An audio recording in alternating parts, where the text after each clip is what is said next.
the first thing I would say that I'm a full spectrum doula, right? So I feel like when I'm full spectrum, that means anything between birth and death, baby, I'm there, right?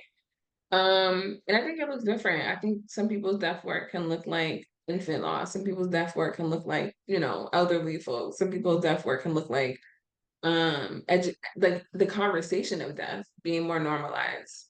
And I would definitely say I was normalizing death conversations before I even like got into specifically like learning more about it. Because I was just like, how do we talk about birth so much? But we don't talk about death. Like those are the only two things that are guaranteed.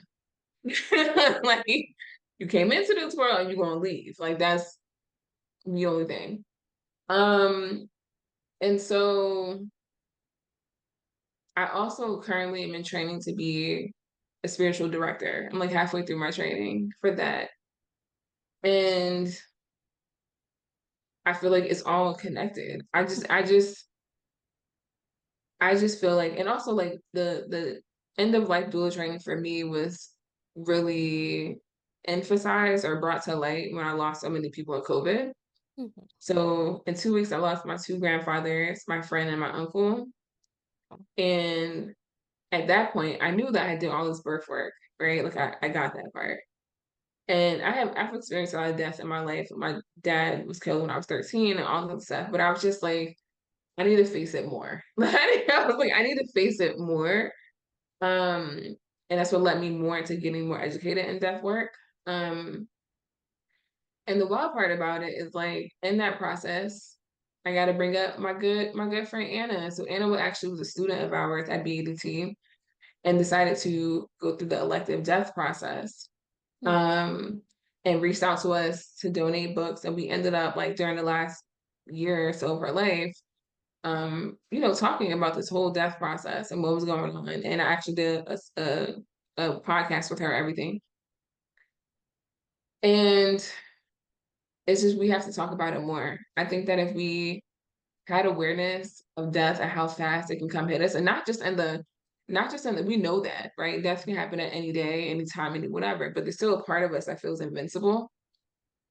But if we had more conversation about that, what would the world look like? How would it be different? Right? Like what would we cherish more? What would we value more? What would we do more of? What would we do less of? Right? What systems would we sign up for? Which ones would we unsubscribe from? Like there's so much that can be shifted when we bring death to light instead of putting it in the dark. Thank you. I agree. Agree with that. I don't know if I could do death doula work, but yeah. But I mean, for some Somebody's people, like I gotta do said, it's it. not always like bedside work, right? Like before I became a doula, I used to work in a hospital and people were on death's door. Mhm. Some people did die, right? And like that became also a base of how I understood the world, even became before I became a doula, was like, yo, any given time. Like I had people on the brain unit 22 years old. Right? They're not old people. They just went out, something happened, and now they're here. Right. So like that has been like the base of my understanding of life that you can go at any time. So how do you do this shit the right way? You can tap out at any time.